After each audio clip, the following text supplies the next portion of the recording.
Welcome to the WrestleMania review, everybody. We're going to go through every single match that happened.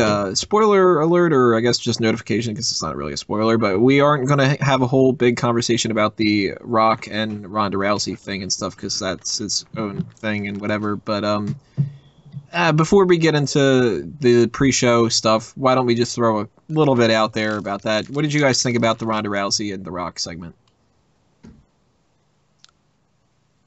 I'll go first then, I guess. Yeah, all that much, everybody.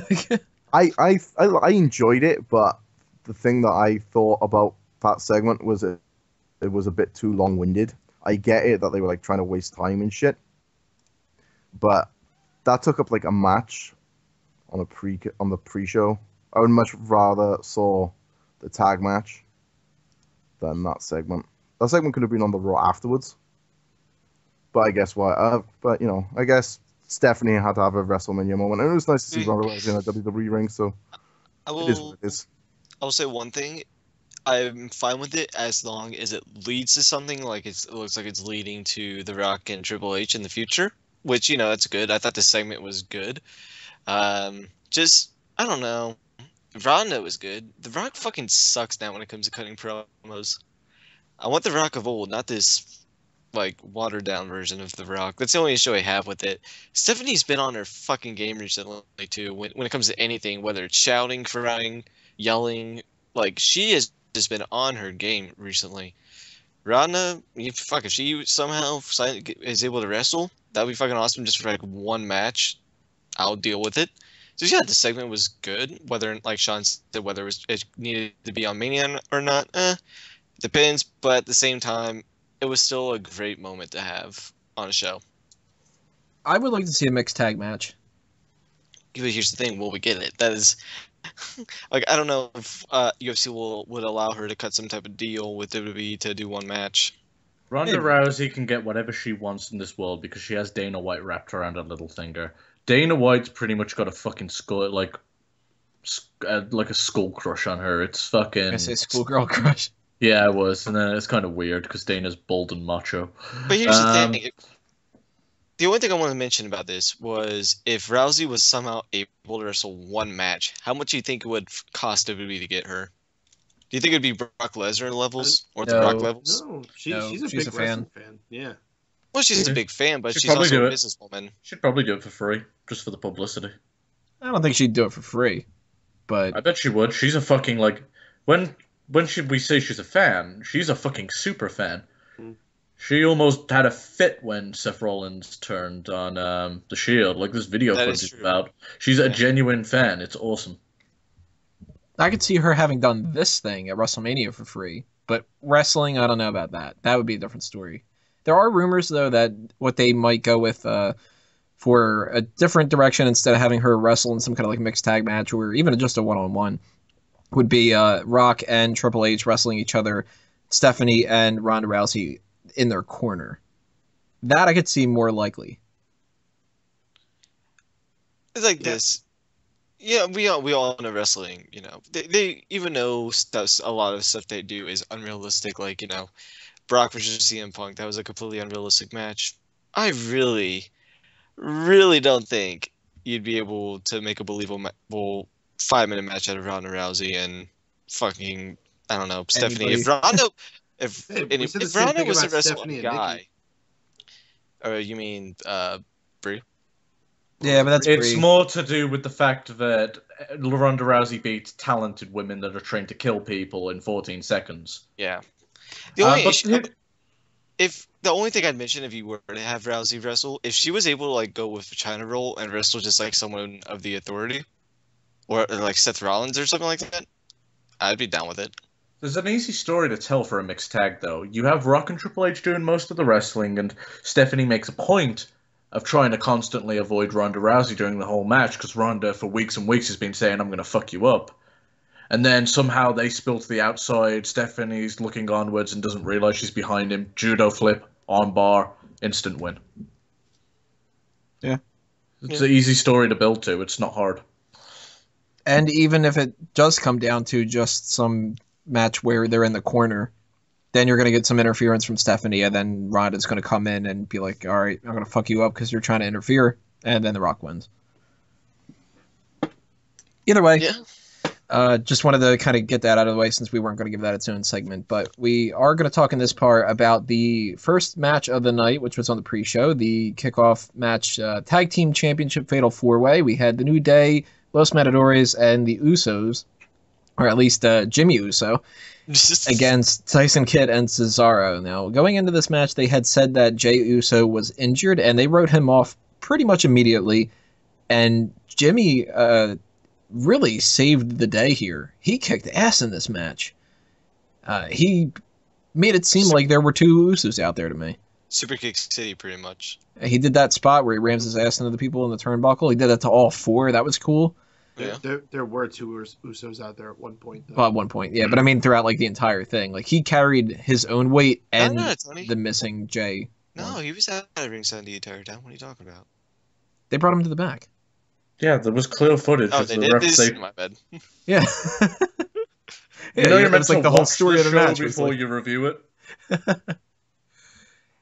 So they had a fun little thing here with all the people that were the extras to that: Naomi, Natalya, Xavier Woods, and El Torito. I thought that was really kind of cool. I liked this match a whole lot. I thought this was a great way to start off the show. What did you guys think? I loved it.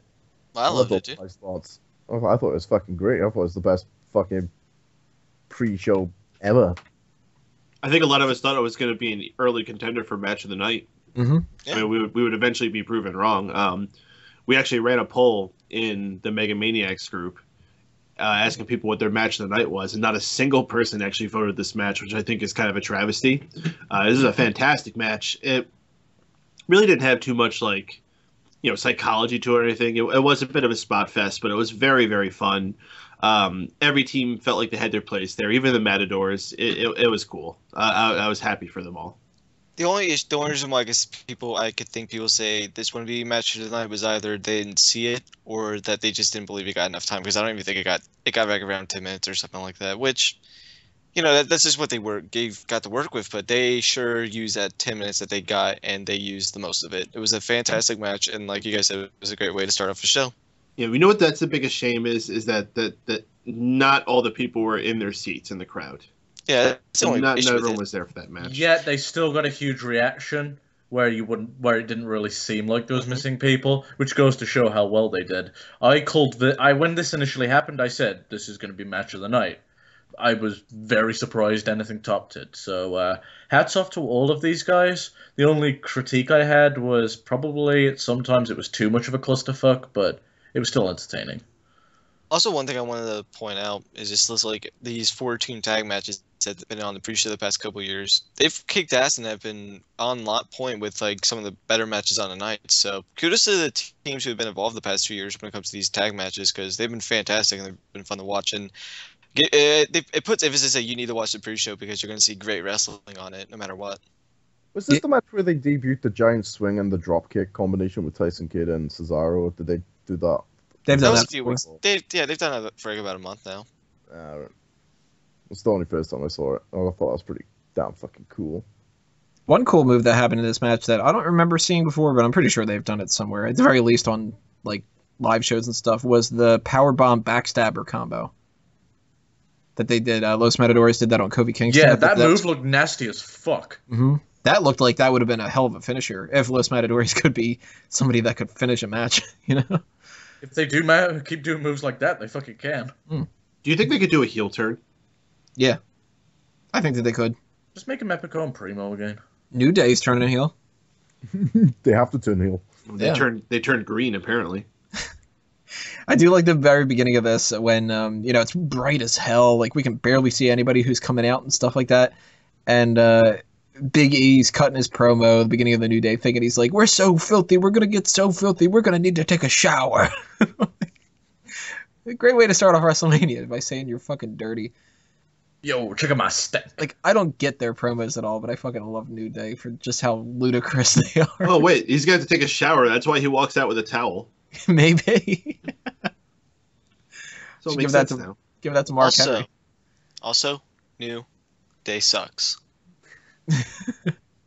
It's a good thing that they're going to be turning them heel. And apparently, according to the SmackDown results, they're going to be turning them heel and feuding them with primetime players first. So, Holla holla. Kind of That's so interesting. freaking. Just put the black guys against each other. Jesus Christ. So why would they turn them on SmackDown?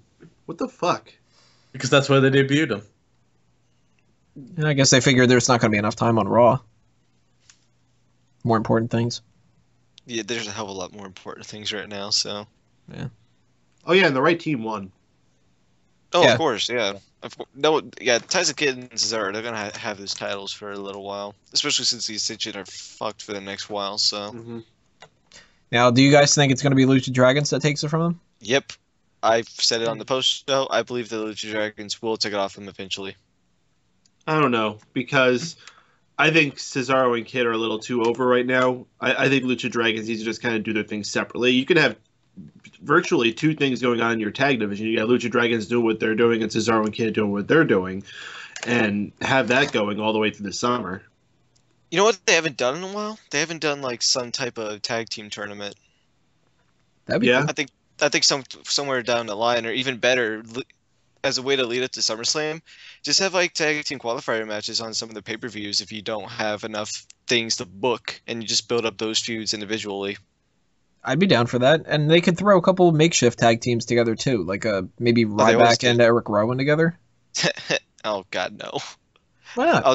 I'll defend Ryback all I want, but I fucking will not be happy if he's teaming with Eric Rowan like he has been recently. I'm not an Eric Rowan guy. I'm a Ryback guy. He's the big guy. He's my favorite wrestler. No.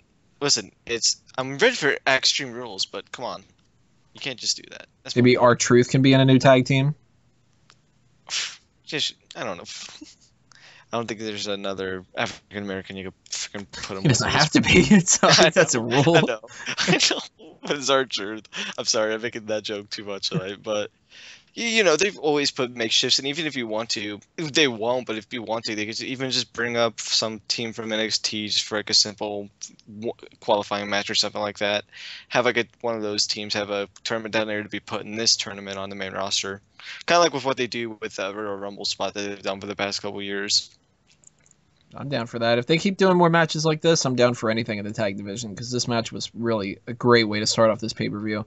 And thankfully, like you guys had said, you know, a lot of people thought that this could have been match of the night, and then some other things happened that were just as good, if not better. So it wasn't like, man, that tag team pre-show was awesome, and it went downhill from that. It actually, you know, kept the pace up and everything. So we're going to continue along here, and we're going to talk about the other pre-show match in the next part, Andre the Giant Memorial Battle Royal, coming up.